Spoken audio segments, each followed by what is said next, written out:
हम सभी ने देखा होगा कि अगर आसमान जब बिल्कुल साफ होता है तो उसमें कितने सारे अनगिनत चीज़ें चमकती हुई दिखाई देती हैं।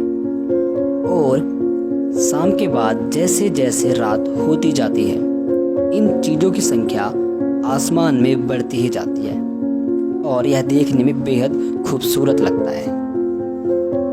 इन्हीं के साथ साथ हमें चांद भी दिखाई देता है जो कि साइज में इनसे बहुत बड़ा होता है और उसकी शाइनिंग भी इनसे ज़्यादा होती है। लेकिन चांद रोज एक जैसा नहीं दिखता है, उसकी शेप और उसका स्थान दोनों ही चेंज होते रहते हैं। जिस रात को चांद हमें पूरा दिखाई देता है उसे हम कहते हैं पूर्णिमा की रात या फिर फुल मून नाइट, और जिस रात चांद बिल्कुल नहीं दिखता उसे हम कहते हैं अमावस्या की रात या फिर न्यू मून नाइट। अब सवाल ये है कि आखिर जो चीजें, जो ऑब्जेक्ट्स आसमान में चमचमाते टिमटिमाते हुए दिखाई दे रहे हैं, इन्हें कहते क्या हैं? तो आसमान में जो भी चीजें दिखाई देती हैं, चाहे वो दिन में हो चाहे वो रात में हो, उन्हें हम कहते हैं सेलेस्टियल बॉडीज। अगर बात करें डेफिनेशन की तो लिख सकते हैं कि सूर्य, चंद्रमा तथा वे सभी वस्तुएं जो आसमान में दिखाई देती हैं खगोलीय पिंड कहलाती हैं, सेलेस्टियल बॉडीज कहलाती हैं, कहते हैं। अब आपने, मैंने और हम सब ने ज़्यादातर गर्मी के समय जब हम लोग छतों पर सोते हैं तो हम तारों को आपस में जोड़ के कुछ ना कुछ शेप बना देते हैं, कुछ ना कुछ आकृतियाँ बना देते हैं। एक्चुअल में ऐसे कुछ शेप्स, ऐसे कुछ आकृतियाँ होती भी हैं, लेकिन उन्हें हम कहते क्या हैं? तो तारों द्वारा जो आपस में जोड़कर जो शेप्स, जो आकृति बनाई जाती है, उन्हें हम कहते हैं कॉन्स्टलेशन, हिंदी में नक्षत्र मंडल। अर्सा मेजर या फिर बिग बियर ऐसे ही कुछ बड़े कॉन्स्टलेशन के नाम हैं।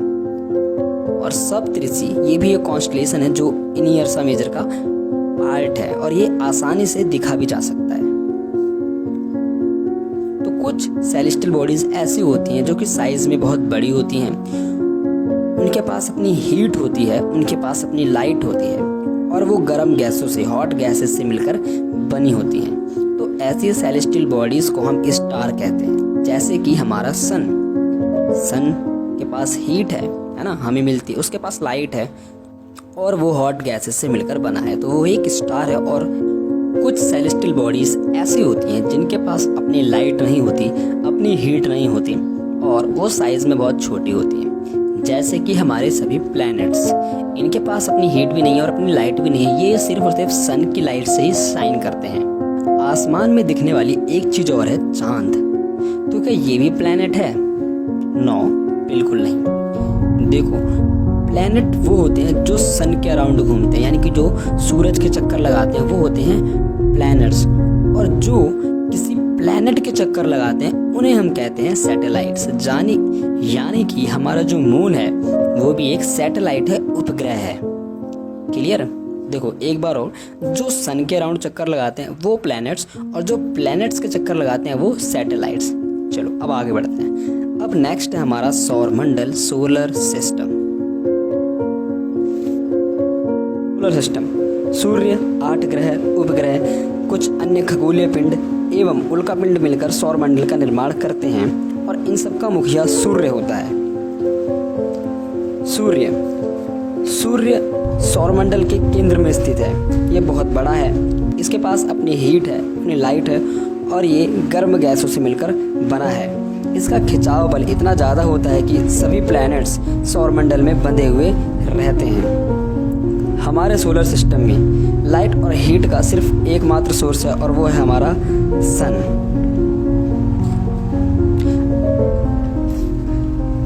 और ये बहुत ही ज़्यादा गर्म है। अगर हम बात करें सूर्य की पृथ्वी से दूरी की तो ये लगभग 15 करोड़ किलोमीटर है। हमारे सोलर सिस्टम में सूर्य के बाद आते हैं हमारे ग्रह, हमारे प्लैनेट्स। तो हमारे सोलर सिस्टम में 8 ग्रह हैं। अगर हम बात करें सीरियल वाइज उनके नाम की तो वे हैं mercury, Venus, earth, Mars, Jupiter, Saturn, Uranus and Neptune. ये सभी प्लैनेट एक फिक्स ट्रैक पर सूर्य के चारों ओर चक्कर लगाते हैं, जिन्हें हम ऑर्बिट कहते हैं। मरकरी सूर्य के सबसे नज़दीक का तारा है और सूर्य के चारों ओर एक चक्कर लगाने में ये सिर्फ 88 डेज लेता है। वीनस यानी कि शुक्र ग्रह, इसको पृथ्वी का जुड़वा ग्रह भी माना जाता है, क्योंकि इसका आकार आकृति लगभग पृथ्वी के जैसी ही है। अब थर्ड नंबर पर जो ग्रह आता है, जो प्लैनेट आता है, वो है हमारी पृथ्वी, हमारा अर्थ, जिस पर हम लोग रहते हैं। सूर्य से दूरी के हिसाब से पृथ्वी तीसरा ग्रह है, और अगर बात करें साइज की तो ये हमारे सोलर सिस्टम में साइज के मामले में 5वां सबसे बड़ा ग्रह है। पृथ्वी पर जीवन जीने के लिए अनुकूल परिस्थितियां पाई जाती हैं। ये ना तो ज़्यादा गर्म है और ना ही ज़्यादा ठंडे। यहाँ पर पानी भी है, वायु भी है, जो कि जीवन जीने के लिए बहुत ही आवश्यक है। इन्हीं कारणों से पृथ्वी को सबसे अद्भुत ग्रह भी माना जाता है, कहा जाता है। और हमारी पृथ्वी अंतरिक्ष से देखने पर नीले रंग की दिखाई पड़ती है, क्योंकि इसके 71% हिस्से पे पानी है, इसलिए इसे नीला ग्रह भी कहा जाता है। उसके बाद है मून, जो कि अर्थ के चक्कर लगाता है, यानी कि ये हमारा सैटेलाइट है। हमारी पृथ्वी के पास केवल एक ही उपग्रह है, जो है हमारा मून। अगर हम बात करें मून के साइज़ की तो ये लगभग पृथ्वी के 1/4 हिस्से के बराबर है, लेकिन ये दिखाई बहुत बड़ा देता है। ऐसा इसलिए क्योंकि ये अन्य कैलेस्टियल बॉडीज़ के मुकाबले पृथ्वी के बहुत ही ज़्यादा पास है। अगर हम बात करें इसकी दूरी की तो ये लगभग 3,84,400 किलोमीटर की दूरी पर है। हम हमेशा चांद का एक ही भाग देख पाते हैं। ऐसा इसलिए होता है क्योंकि जितने दिनों में चांद पृथ्वी का एक चक्कर लगाता है, उतने ही दिनों पर ये अपने एक्सिस पर भी घूमता है, तो इसी वजह से हमेशा हम इसका एक ही भाग देख पाते हैं। और मून पर कोई जीवन नहीं है। उसके बाद आते हैं एस्टेरॉइड्स। एस्टेरॉइड्स कुछ स्मॉल रॉक्स होते हैं जो कि मार्स और जुपिटर की ऑर्बिट के बीच में घूमते रहते हैं, और ये अनगिनत हैं। उसके बाद आते हैं मेट्रॉइड्स, उल्कापिंड। अब ये कुछ ऐसे रॉक्स होते हैं जो प्लैनेट्स के साथ साथ सन के चक्कर लगा रहे होते हैं। जैसे हमारे प्लैनेट्स सन के चक्कर लगा रहे हैं, वैसे ये भी सन के चक्कर लगा रहे होते हैं। और कभी कभी यह पृथ्वी के इतने नज़दीक से गुजरते हैं कि हम इनको देख सकते हैं, और कई बार पृथ्वी पर गिरने की संभावना भी इनकी हो जाती है। उसके बाद आती है आकाश गंगा, गैलेक्सी। ये आसमान में एक साइड से दूसरी साइड तक फैली हुई एक सफ़ेद चौड़ी पट्टी की तरह दिखाई देती है। ये लाखों करोड़ों तारों का समूह होता है, बादलों का समूह होता है, ग्रहों का होता है, और इसके अंदर अनेकों सौरमंडल होते हैं। हमारा जो सोलर सिस्टम है, हमारा जो सौरमंडल है, वो मिल्की वे गैलेक्सी का पार्ट है।